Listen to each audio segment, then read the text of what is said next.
Warangal journalist మిత్రులందరికీ నమస్కారాలు. మీరు ఉద్యమ నేతగా ఉన్నప్పుడు రామోజీ ఫిలిం సిటీకి సంబంధించిన రైతులకు సంబంధించిన వేల విత్తనాలు కబ్జా చేసి దాన్ని లక్ష లాగలతో దున్నిస్తాను మీరు అప్పుడు ఎవడు చెప్పినా నీకు ఇవన్నీ నీకు ఎవరు చెప్పిండ్రా నాకు అర్థం కాదు. కాదా చెప్పేది వినవా, నీకేదో ఖరాబ్ ఉన్నట్టున్నది. నేను అన్నా ఎప్పుడన్నా ఉన్నదా నా స్టేట్మెంట్ చూపిస్తావా? ఎక్కడనే నాకు అర్థం కాదు. ఇంత అబద్ధాలు ఎందుకు మాట్లాడుతావు?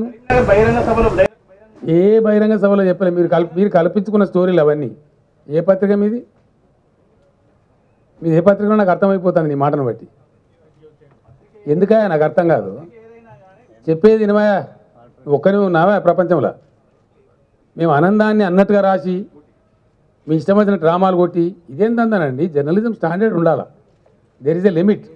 కేసీఆర్ అన్నాడు ఎప్పుడన్నా రామోజీ ఫిల్మ్ సిటీ దుంతాని, రామోజీ ఫిల్మ్ సిటీ కబ్జా పెట్టాడని చెప్పి నేను ఎప్పుడైనా అన్నానా? రాజశేఖర రెడ్డి దుర్మార్గంగా రామోజీ ఫిల్మ్ సిటీ మీద ఆయన ముఖ్యమంత్రి హోదాలో దాడి చేస్తే ఇది తప్పు అన్యాయం అని చెప్పి నేను వ్యతిరేకించిన.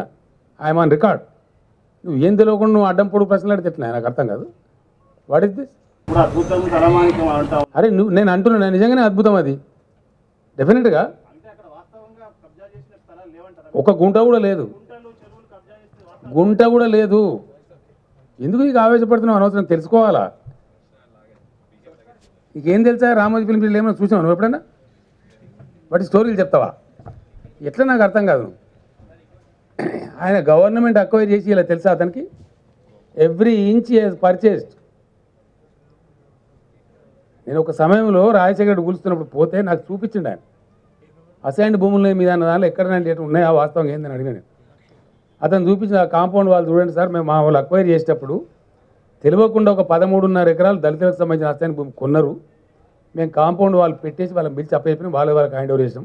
వాళ్ళ డబ్బులు కూడా వాపస్ తీసుకోవాలని చెప్పిండు. అక్కడ బంకర్ తిరిగి ఉంటుంది ఇలా కాంపౌండ్ వాళ్ళు. ఈ డిడ్ నాట్ ఎంకరేజ్ ఎనీబడి. మీకు ఫ్యాక్ట్ తెలియకుండా రామోజీరావు ఇలా దాదాపు 4,000 కోట్లతో హోమ్ సిటీ కట్టబోతా ఉన్నాడు. హైదరాబాద్ సిటీకి ఒక గొప్ప ఆధ్యాత్మిక కేంద్రాన్ని కట్టబోతున్నాడు. అది కంప్లీట్ అయితే రోజు 1,00,000 మంది విజిటర్స్ ఉంటారనేటువంటి ఫుట్ఫాల్స్ ఉంటాయనేది ఎక్స్పెక్టేషన్ ఉంది.